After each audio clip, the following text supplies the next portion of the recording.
नमस्कार दोस्तों, कैसे हैं। आशा करती हूँ इस महामारी काल में आप स्वस्थ होंगे। घर में रहिए, अनावश्यक रूप से बाहर निकलने की ज़रूरत नहीं है। लॉकडाउन का पालन करिए। अगर निकलते हैं तो मास्क सैनिटाइजर करके ही निकलिए और अपना और अपने फैमिली का ध्यान रखिए, स्वस्थ रहिए। कुछ दिन की बात है, अगर अपने को आप बचा लेंगे, ऐसा पालन कर लेंगे तो हो सकता है कि बहुत कुछ बदल जाए। दोस्तों, इसी मुहिम के साथ आज का टॉपिक है लोक सेवक किसे कहते हैं। अगर मेरे चैनल पर आप नए हैं तो like, share, subscribe, bell press all button click करिए ताकि ऐसे ही नॉलेजेबल वीडियो हमारे चैनल के माध्यम से आपको मिलती रहे सबसे पहले। दोस्तों, लोक सेवक किसे कहते हैं। सामान्य अर्थों में देखा जाए तो लोक सेवक वह व्यक्ति होता है, ऐसा सरकारी अधिकारी होता है जिसको सरकारी कामकाज के लिए केंद्रीय या राज्य सरकार द्वारा नियुक्त किया गया हो, उसे हम लोक सेवक कहते हैं। केंद्रीय या राज्य सरकार द्वारा जो नियुक्त होता है उसको उसके कार्य के बदले में पारिश्रमिक मिलता हो, उसे हम लोक सेवक कहते हैं। लोक सेवक की परिभाषा जो है आईपीसी की धारा 21 में दिया गया है। आइए जानते हैं लोक सेवक कौन कौन से लोग होते हैं, किसे किसे लोक सेवक के अंतर्गत रखा गया है। तो सबसे पहले जो निश्चित हो गया उसकी बात हम नहीं करेंगे, जो प्रेजेंट टाइम में है उसकी बात हम करेंगे। तो भारत का सेना, नौसेना, वायुसेना का हर आयुक्त ऑफिसर जो होता है लोक सेवक माना गया है।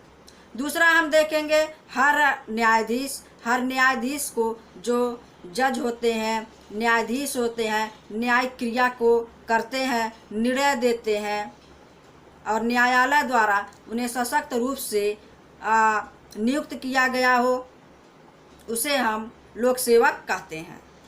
अब आइए जानते हैं कि न्यायालय का हर ऑफिसर, अभी इससे पहले हमने देखा हर न्यायाधीश के बारे में जो न्याय निर्णय सुनाता है, न्याय कार्य करता है, उसे हम लोक सेवक कहते हैं।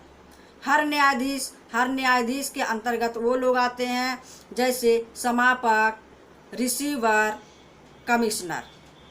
ये तीन बड़े बड़े अधिकारी हर न्यायाधीश के अंतर्गत लोक सेवक कहे गए हैं, जिनका कार्य होता है चल अचल संपत्ति का देखरेख करना। चाहे तो चल अचल संपत्ति का भार संभाल सकते हैं, किसी को शपथ ग्रहण करा सकते हैं और संपत्ति का बयान भी कर सकते हैं या निर्वाचन करने का कार्य भी वो कर सकते हैं, जो न्यायालय व्यवस्था को बनाए रखे और हर व्यक्ति जिसे ऐसे कर्तव्यों में से किन्हीं का पालन करने का प्राधिकार न्यायालय द्वारा विशेष रूप से प्रदान किया गया हो, उन्हें हम क्या कहते हैं, हर न्यायाधीश, न्यायालय का हर ऑफिसर। तो आइए जानते हैं, हमने पांचवा खंड लिया है कि किसी न्यायालय का लोक सेवक सहायता करने वाला। जैसे किसी न्यायालय में आपने देखा होगा जज के साथ जब न्यायिक निर्णय पर बैठते हैं, अपने चैम्बर में बैठते हैं, उनके अगल बगल कई लोग होते हैं, वो सारी जो है उनका सपोर्ट करने वाले होते, उनका कार्य करने वाले होते हैं, उनके इशारे पर कार्य करने वाले होते हैं। किसी न्यायालय का लोक सेवक की सहायता करने के लिए वो होते हैं, तो उन्हें हम लोक सेवक मानते हैं। छठा पॉइंट हमने लिया हर मध्यस्थ या अन्य व्यक्ति। हर मध्यस्थ या अन्य व्यक्ति को क्या कहते हैं, जिसको न्यायालय के मध्यस्थ, जिसमें किसी न्यायालय द्वारा किसी अन्य लोक के लिए, उसकी कुशलता के लिए, किसी के मदद के लिए और किसी लोक प्राधिकारी द्वारा कोई मामला हो, किसी विनिश्चय या रिपोर्ट के लिए निर्देशित किया गया हो। कोई रिपोर्ट देना हुआ, किसी प्राधिकारी को रिपोर्ट देना हुआ, ऐसे कार्य करने वाले को लोक सेवक कहा गया है। अब सातवां खंड हमने लिया है, सातवां खंड है, हाँ, सातवां खंड हमने लिया है सरकार का वह व्यक्ति जो किसी पद को धारण करता हो, वह हर व्यक्ति जो किसी पद को धारण करता हो और अपने नियंत्रण में अपराध करने वाले का परिरोध करता हो और उसके लिए उसको सशक्त किया गया। जैसे मजिस्ट्रेट को आपने सुना होगा, उनके पास पावर भी होता है कि वह किसी अपराधी को, उनको अगर ऐसा लगता है कि ये अपराध करेगा तो वो कुछ समय के लिए वह अपने अंडर में ले सकते हैं। उनको लोक सेवक कहा गया है। 8वां पॉइंट हमने लिया है कि सरकार का वह हर ऑफिसर जिनका कर्तव्य होता है कि वह अपराधियों को न्याय के लिए प्रदर्शित करे और उन्हें वह उपस्थित करे या इत्तिला दे, लोक स्वास्थ्य का ध्यान रखे, सुविधा प्रदान करे और या तो उनकी संरक्षा करे। इनको क्या कहा गया है कि इसके अंतर्गत जैसे पुलिस, आप देखा होगा पुलिस भी लोक सेवक होते हैं। 9 खंड हमने लिया, हर ऑफिसर जिसको ऑफिसर होने के नाते यह कार्य या सरकार की ओर से किसी सरकारी कार्य की सर्वेक्षण के लिए निर्धारण या संविदा के लिए रखा जाता है। किसी सरकारी कार्य के लिए उनको ऐसा सर्वेक्षण करने के लिए, मुआयना करने के लिए रखा जाता है। जो सरकारी कार्य काज है उनको लोक सेवक कहा गया है।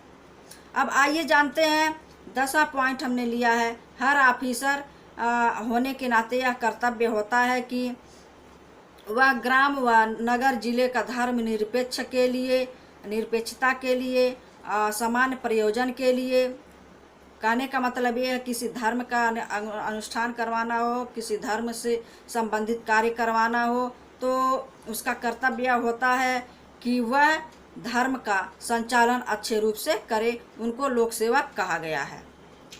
अब आइए जानते हैं कि ग्राम पंचायत, आपने सुना होगा ग्राम पंचायत में एक चुनाव होता है तो उसमें प्रधान चुने जाते हैं। प्रधान को भी हम लोक सेवक कहते हैं।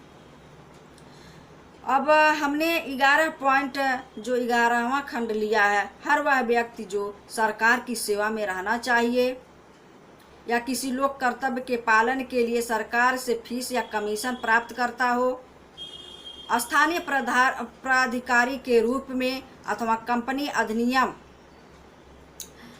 स्थानीय प्राधिकारी के रूप में अथवा केंद्र प्रांत या राज्य के अधिनियम द्वारा स्थानीय कंपनी, जो सरकारी कंपनी का नाम आपने सुना होगा, सरकारी कंपनी अधिनियम 1956 का क्लाज 1 धारा 117 में जो परिभाषित सरकारी कंपनी का वह सदस्य होना चाहिए, उससे वेतन प्राप्त करता है, जो उसे हम लोक सेवक कहते हैं।